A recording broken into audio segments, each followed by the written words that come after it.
Bienvenue dans Medit You, le podcast qui inspire et explore la méditation sans tabou. Salut, c'est Delphine, je suis la créatrice de ce podcast. Ensemble, on va parler méditation sans jargon et sans limitation. Si comme nous, tu es curieux, explorateur, que tu sois débutant ou que tu médites depuis 40 ans, tu es ici chez toi. À chaque épisode, j'interviewe des gens qui méditent comme toi et moi. Ils partagent avec nous leurs techniques, leurs astuces, leurs rituels, leurs inspirations et leurs explorations. Ça te dit ? Rejoins-nous sans tabou sur Medit You. Bonjour à tous, je suis ravie de vous retrouver pour cette nouvelle semaine, cette nouvelle série de 4 épisodes de Medit You. Alors, cette semaine, j'ai le plaisir de recevoir Joanne, dont on va découvrir toute l'histoire, toutes les spécificités avec la méditation, qui va nous emmener encore dans de nouveaux univers. Salut Joanne! Salut Delphine! Je suis super contente de t'avoir avec moi aujourd'hui parce que je sens que je vais découvrir plein de nouvelles choses et plein d'angles de vue différents. Donc, c'est très, très cool. Je te propose de sauter à pieds joints, c'est mieux Ouais. que à 2 pieds, directement dans le vif du sujet. Voilà, cet épisode, le premier épisode, c'est un épisode qui s'appelle Medit Story et qui revient vraiment sur ton histoire, ta rencontre avec la méditation.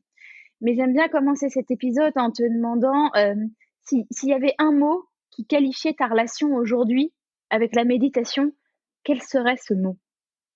Un seul mot. Ouais, Il peut être copine. en 2 parties si tu veux. Ouais, copine. Coquine. Copine. Copine, ouais, c'est mieux que Ouais. coquine, Ouais, c'est clair. Ça commence bien. Copine, d'accord, super. Tu veux nous expliquer en une phrase du coup pourquoi? Ouais, parce qu'elle fait maintenant, ça fait partie de ma vie. Après, c'est pas non plus ma grande amie, comme la musique, par exemple, où, je rêve musique, je dors musique, tout ça, tout ça. Mais la méditation, fait vraiment partie de mon quotidien. Donc dans ce sens-là, c'est une très bonne copine même. D'accord. Justement, tu peux nous dire ce que, avant de faire un flashback, pour revenir un peu sur ton histoire avec la méditation, est-ce que tu peux nous dire ce que ça t'apporte aujourd'hui, au quotidien, dans ta vie, ta pratique méditative? Ça apporte, déjà une soupape. Parce que je suis très, très, très, très, très mentale, je travaille beaucoup et la méditation, c'est vraiment un temps où mon mental, il peut se reposer, en fait. Donc ça, c'est assez cool. Oui. Du coup, ça m'apporte du calme, c'est aussi, mon petit moment self-love, en fait. Donc en fonction de comment je médite, mais c'est toujours un temps que je prends, je suis toute seule ou même si c'est juste dans la salle de bain ou dans le parking, tu vois? En tout cas, mais c'est vraiment un temps où, un temps pour moi. Voilà, ça je me pose et puis, ça me met bien aussi quand je la fais le matin, ça me met bien dans ma journée, ça me lance bien. D'accord, et tu la pratiques tous les jours? Ouais, ouais, ouais. Oui, c'est vraiment devenu une habitude quotidienne. Alors, merci pour ça et je te propose de revenir un petit peu dans le passé et de nous raconter, comment est-ce que tu as rencontré la méditation? Comment est-ce que ton histoire avec la méditation, ça a commencé? Et est-ce que ça a été tout de suite, un «coup de foudre» entre guillemets ou est-ce qu'au départ, c'était pas si évident que ça? Voilà, est-ce que tu peux nous raconter un petit peu, les débuts? Ça a été, ça a pas été évident dans le sens où j'avais ma conception de la méditation, tu te poses, faut s'accroupir et tout. Donc moi, je suis pas souple, donc déjà la position accroupie, je tiens pas. Après, bah, j'avais la D'accord. conception, faut être calme, j'avais l'impression que les gens qui méditent, ils pensent pas. Je me disais: «Mais comment ils font pour penser à rien du tout? C'est pas possible» et j'avais l'impression Mmh. de pas y arriver, en fait. D'accord. Et du coup, ça a été un petit choc, ça m'a saoulée assez rapidement et puis je me suis rendu compte que enfin, une fois que je suis sortie de cette boîte de conception que moi-même je m'étais faite, bah, qu'en fait c'est assez facile de méditer. Mmh. Et tout au début, en fait, qu'est-ce qui t'a amené même à découvrir, en fait, la méditation, tu vois? Est-ce que c'est tu vois, sur internet? Est-ce que c'est des amis qui t'en ont parlé? Et tu avais quel âge? C'était il y a longtemps? C'était il y a à peu près 6 ans. D'accord. En parcours spirituel, j'étais, chrétienne, donc j'allais vraiment tout le temps Mmh. à l'église chrétienne évangélique protestant, vraiment un truc, tu vois, les trucs gospel et tout, wouhou! Tout ça Oui. et en fait, ils sont très frileux de tout ce qui est en dehors du christianisme, en fait, tout ce qui n'est pas biblique, ils sont très frileux. Donc moi, D'accord, je commençais aussi à devenir un peu frileuse par rapport à ça, mais je sentais qu'il y avait autre chose que ce qui est écrit dans la Bible, en fait.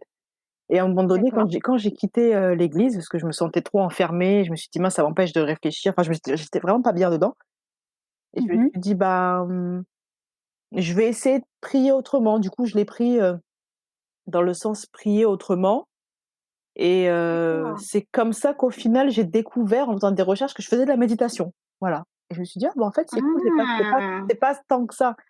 Donc il y a ce point-là et le deuxième, j'avais une deuxième conception, comme j'ai dit, de la méditation. On pense pas, on réfléchit pas et moi, dans ma tête, ça Ouais. va dans tous les sens. Je m'étais dit: «Bon, je vais me concentrer sur mon corps, de ressentir des parties Mmh. du corps que je ne sens pas, enfin, auxquelles je prête pas attention d'habitude, sentir mes pieds sur Mmh. le sol, tout ça» et ça me détendait et j'ai vu aussi que c'était de la méditation. Je me suis dit: «Ah bon? Ça aussi, c'est de la méditation?» Et aussi, pareil, quand je me mets au piano et que je pense à rien, enfin, je pense à rien.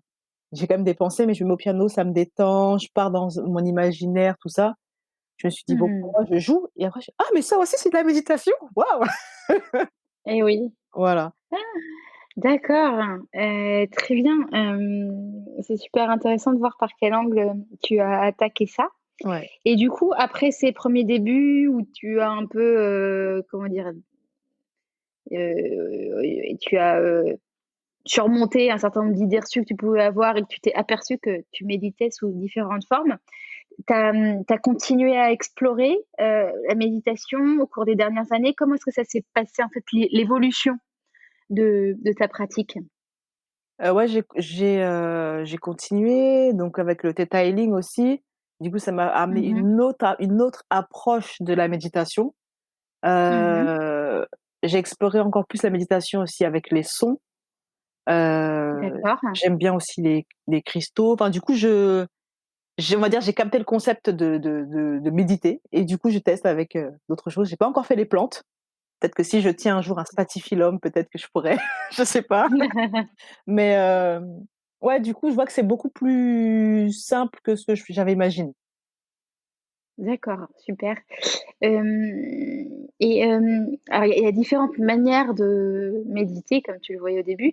Il y en a qui sont effectivement dans la reconnexion au corps, un peu comme, de la pleine conscience, tu vois? Mmh. Hem, D'autres qui sont plus faire des méditations voyage, guidées, visualisation, par exemple ou et puis il y en a sûrement d'autres catégories, mais souvent c'est 2 types de méditation qui reviennent assez souvent.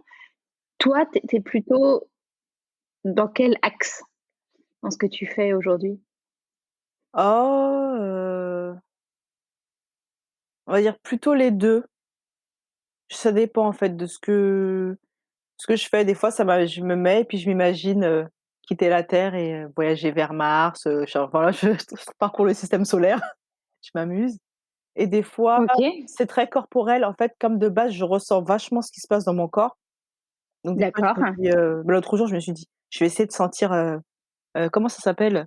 Ma moelle épinière». Donc je me concentre, j'essaie de sentir dans mon cerveau où est-ce qu'elle est, des choses comme ça, sentir, telle artère, voilà, donc je fais les 2. Mmh. D'accord, avec du coup, un gros degré de conscience. Hem Et une fois cette première étape de comprendre que en fait, méditer, c'était pas ne pas penser, heu, si qu'est-ce qui a été, pas forcément évident pour toi ou au final ça a été assez facile? Non, ça a quand même pas été évident de de juste voir les pensées passer, sans les attraper et Mmh. rentrer dedans, en fait. C'est ça le plus dur. Mmh. Par exemple, je médite et puis après: «Mince, qu'est-ce que je dois faire à manger pour ce soir?» et après hop, je pars dans la réflexion. Après: «Mince, je suis partie, Ouais. faut que je revienne». Des choses comme ça, en fait. C'était plus ça la le côté pratique que j'ai dû, pratiquer Ouais. longtemps quoi pour, voir les pensées mais pas rentrer dedans. ne pas rentrer dedans. Et qu'est-ce que je voilà, j'avais une question et comment dire? Le et pour arriver à ne pas rentrer dedans, est-ce qu'il y a des choses qui t'ont aidé? Par exemple, est-ce que tu médites en musique? Est-ce que tu as utilisé des outils pour centrer ton attention sur, autre chose? Je sais pas moi, il y en a qui utilisent des bougies, de la musique, tu un truc Heu, particulier pour ça toi? Ou pas? ouais, mon corps, les sensations. Parce que si je mets la musique, bah, j'écoute la musique, si je mets autre enfin après je pars dans autre chose. Je me suis concentrée D'accord. sur mon corps, ma respiration, Passion. les sensations, est-ce que je me sens lourde, légère, voilà, des choses comme ça, en fait. D'accord, super et du coup, tu accueillais aussi, tes sensations, tes émotions, je suppose? Oui, c'était bizarre au début et après je me suis habituée. Des fois j'avais peur, je me suis dit: D'accord. «Mince, ça y est, je vais mourir», alors que pas du tout, mais Pourquoi? Parce que tu laissais libre champ à tes sensations et que tu avais pas forcément l'habitude? c'est ça, Ouais. c'est ça. Mmh. J'étais beaucoup dans le contrôle et en fait, le fait de lâcher un peu, ça me donnait une sensation de mince, d'inconnu avec laquelle j'étais pas trop habituée, mais en fait, Ouais. c'est, heu, c'est rien du tout, quoi. C'est juste le Ouais. mental qui a peur, mais en fait, il se passe rien de il se passe rien. Ouais. C'est vraiment, un peu comme, apprivoiser quand même, ce qui se passe à l'intérieur. Ouais, ouais. Mmh. Mmh mh. Et quel est, pour toi, comment dire?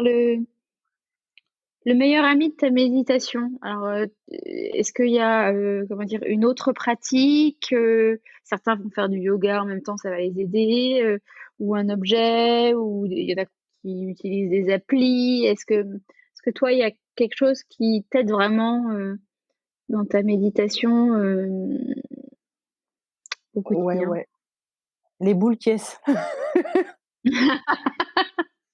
ça c'est vraiment, ça m'aide beaucoup. Ouais, D'accord, pour te couper du monde extérieur. c'est ça. Ou sinon après je peux prendre aussi des cristaux, mais c'est D'accord, vraiment les boules hein, vraiment les boules ça c'est, la base. ouais et ça marche comment les cristaux? Parce que Alors les comment boules de j'utilise? je sais comment ça marche, mais les cristaux moins. Donc je suis Bah, curieuse. je les mets en fonction de l'énergie que je recherche en fait. Bah, je choisis des Mmh mh. cristaux, mais sinon pour commencer, je prends du cristal de roche, c'est le plus entre guillemets «basique», des Ouais. cristaux et je médite avec, enfin je ressens l'énergie. Des fois je mets, l'améthyste, lapis-lazuli, en fait en fonction de ce que des vertus des pierres en fait, des cristaux. Mmh et du coup, tu les touches simplement, tu les as simplement dans les mains, en fait, Dans les pendant mains que ou tu des fois je médites? les pose sur moi. D'accord, ouais. Tu te mets, en Je contact, m'allonge et c'est ça, ouais. Je m'allonge, des fois je mets mmh. sur mon troisième œil, sur le front, sur le ventre, voilà. Mmh. Ah super tu as découvert ça comment? C'est tout ce qui est cristaux et pierres? Parce que c'est pas vraiment quelque chose qu'on nous enseigne à l'école, tu vois? Donc Mmh. Q tu as découvert ça toute seule par le biais de recherches ou? Ouais, par le biais de recherches et puis en fait, j'ai commencé avec une pierre que j'avais comme ça à la maison, je me suis dit: «Tiens, je vais essayer, ça me semble bien» et puis après j'ai ressenti, des choses agréables, de l'énergie passée, du chaud, des choses comme ça et voilà, puis du coup, je me suis renseignée un peu plus dessus. D'accord, super.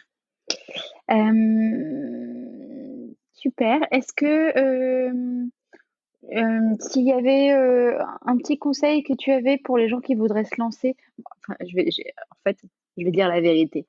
Moi, les pierres, j'ai un peu du mal, mais je trouve ça super. Et est-ce que tu as un petit conseil pour commencer à découvrir l'univers un peu des pierres et de leur énergie et lier ça avec la méditation? Ouais, c'est Par où? de prendre une pierre, on va dire des pierres, communes. C'est-à-dire, par exemple, il y a lapis-lazuli, améthyste, Ouais. quartz rose, les pierres vraiment, qu'on peut retrouver assez facilement, cristal de roche aussi et Mmh. méditer avec en le posant soit au niveau, du chakra du cœur ou sinon du plexus solaire, dans les mains, Ouais, et ressentir un peu comment on se sent avec, d'accord. tout simplement. OK. Ah oui, pour apprendre vraiment à connaître la pierre, en fait, comme on le ferait avec quelqu'un, quoi. C'est ça. OK, super. Bon, bah, je vais expérimenter parce que j'ai du lapis lazuli juste sous les yeux, là. Ah top. Très bien. Bah, écoute, merci beaucoup pour toutes tes